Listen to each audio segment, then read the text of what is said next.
Assalamualaikum warahmatullahi wabarakatuh. Pendengar setia Radio Irsad, saya kemencekan berita untuk hari ini Sabtu 20 September 2025. Sari berita penting. Unjuk rasa mahasiswa Jambi menuntut kinerja DPRD dan perampasan lahan atas nama pemerintah. Berita kedua. Diduga ratusan juta temuan dana desa Dusun Pulau Batu Jujuhan oleh BPK belum dikembalikan. Berita ketiga, Kota Padang sesuaikan aturan kawasan tanpa rokok dengan PP nomor 28 tahun 2024. Berita selengkapnya.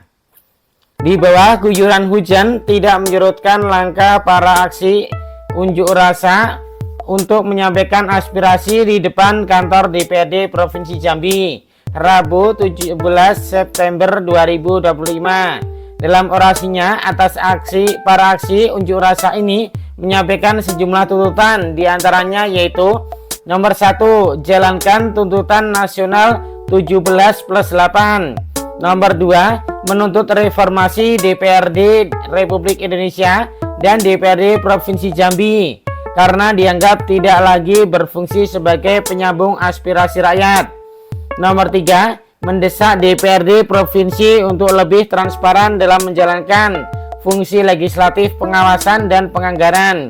Nomor 4, pengembalian DPRD Provinsi kepada marwahnya sebagai wakil rakyat, bukan sebagai alat kepentingan politik atau partai semata. Nomor 5, meminta DPRD Provinsi membuka ruang dialog yang seluas-luasnya dengan masyarakat dan mahasiswa, serta menghentikan sikap arogan dan eksklusif. Nomor 6, meminta evaluasi menyeluruh terhadap etika, perilaku, dan kinerja anggota DPRD Provinsi Jambi dan pejabat daerah yang bersikap anti kritik dan menutup diri dari rakyat. Nomor 7, meminta agar DPRD Provinsi dan pemerintah Provinsi Jambi lebih peka terhadap isu nasional serta memiliki sikap yang bijak dalam respon situasi. Nomor 8, menuntut pemerintah Provinsi Jambi untuk mengoptimalkan pendapatan asli daerah PAD lewat inovasi pajak dan retribusi.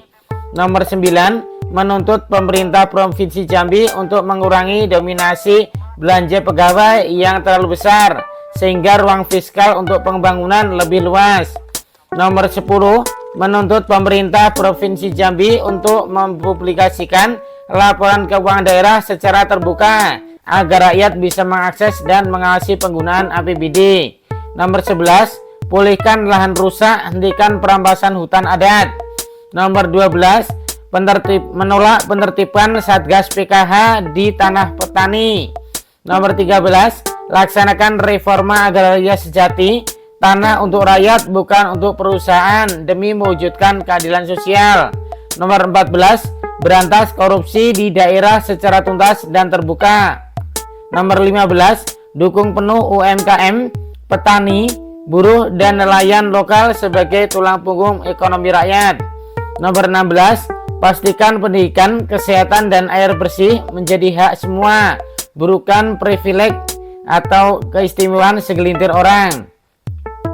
Nomor 17, lindungi perempuan, anak, dan penyandang disabilitas atau cacat. Nomor 18, libatkan rakyat dalam setiap rencana pembangunan. Nomor 19, hentikan kriminalisasi terhadap aktivis dan pembela hak rakyat atau demonstran. Nomor 20, menuntut pemerintah dan DPRD Provinsi Jambi untuk segera menindaklanjuti semua tuntutan aspirasi masyarakat yang sudah disampaikan dalam tenggang waktu 2 kali 2 minggu atau 1 bulan. Lantas dengan langkah tegap di tengah guyuran hujan, Ketua DPRD Provinsi Jambi M. Hafiz Fatah menemui mereka. Lantas mereka pun duduk melingkar di depan kantor DPRD Provinsi Jambi. Terlihat saat didampingi sejumlah anggota DPRD Provinsi Jambi, yakni Samsul Ridwan, Ansori, Yudi Haryanto, Daulat Sitorus, Arvin Siregar, dan Ibnu Sina. Hafiz Fatah menjelaskan bahwa DPRD membuka diri terhadap kritik, masukan, maupun aspirasi rakyat.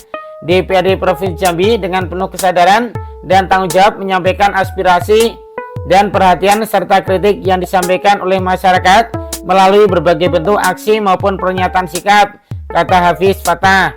Ia menegaskan beberapa poin komitmen DPRD Provinsi Jambi, diantaranya nomor 1, meningkatkan keterbukaan publik agar kebijakan yang diambil dapat diawasi bersama oleh rakyat. Nomor 2, memperkuat fungsi pengawasan terhadap pembangunan dan pengelolaan keuangan daerah guna memastikan setiap program berjalan sesuai aturan dan berpihak pada rakyat. Kemudian mendorong kemandirian fiskal dan kemandirian daerah yang transparan, akuntabel, dan berorientasi pada kebutuhan masyarakat. Menjadikan kritik sebagai alergi positif untuk memperbaiki layanan serta meningkatkan kualitas lembaga. Kemudian mengawal isu-isu strategis masyarakat Jambi serta menindaklanjuti tuntutan rakyat dalam jangka waktu 2 kali 2 minggu.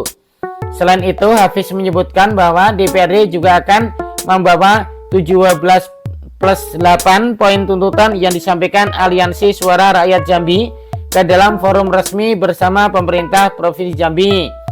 Menyampaikan 17+8 ini dalam forum resmi bersama pemerintah Provinsi Jambi sehingga dapat menjadi langkah konkret demi tingkat kebaikan ke depannya, katanya. Hafiz Fatah menambahkan, pihaknya tidak hanya menerima tetapi juga berkomitmen menindaklanjuti aspirasi tersebut hingga ke tingkat pusat. Tuntutan yang disuarakan akan segera dibawa ke DPRD Republik Indonesia bersama seluruh fraksi di DPRD Provinsi Jambi. Selain itu, ia juga mengingatkan pentingnya menjaga kondutivitas daerah pasca terjadinya sejumlah kericuhan di beberapa wilayah. Mari bersama-sama kita memperbaiki diri setelah adanya kericuhan dan keributan yang telah terjadi di daerah-daerah yang merugikan kita bersama, sebutnya. Sumber berita Metro Jambi. Demikian berita untuk hari ini. Terima kasih atas perhatian Anda. Wassalamualaikum warahmatullahi wabarakatuh.